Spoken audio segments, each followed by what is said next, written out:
परभणी जिल्ह्यामध्ये तिसऱ्या दिवशीही पूरस्थिती कायम आहे। गोदाकाठच्या 17 गावांचा संपर्क तुटलेला आहे।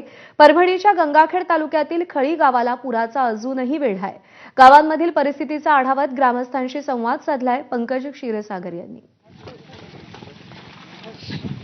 गोदावरीला पूर आलेला हा तिसरा दिवस आहे। तिसऱ्या दिवशी ही पूर परिस्थिती जी आहे ती कायम आहे।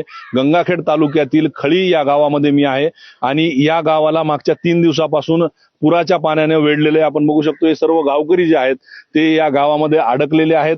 प्रशासनानं बोटीद्वारे आता आरोग्य मदत या गावात पोहोचवलेली आहे। नेमकी काय परिस्थिती होती मामा या 3 दिवसामध्ये? सर्वत्र पाणीच पाणी होतं। पाणी तर होतं ना सर, फक्त शेताला जाणाऱ्या अडचणी, गावातल्या लोकांना काही अडचणी नाहीत। गावात काही अडचणी नाहीत, कुणाच्या काय घरादारात गेलं नाही पाणी, कुठे गेलं नाही, फक्त शेत माता सगळ्याचीच गेली। फक्त पुलाची आम्हाला मान्यता द्यावा या उचलून एवढंच करायचं। किती नुकसान आहे सगळं? नुकसान माझा एकही शेतकरी ओढून नाही राहिलेला।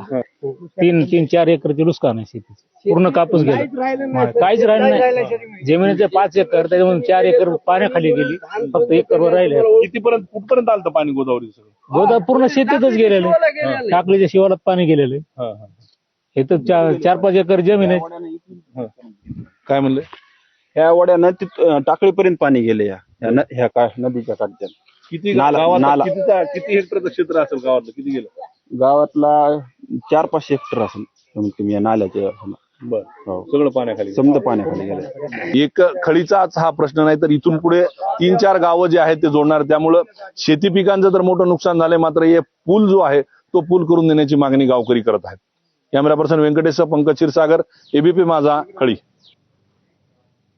आणि या सगळ्या घडामोडींचा आढावा घेतल्यानंतर एक छोटासा ब्रेक घेऊन थोड्याच वेळात पुन्हा भेटूया। पाहत रहा एबीपी माझा।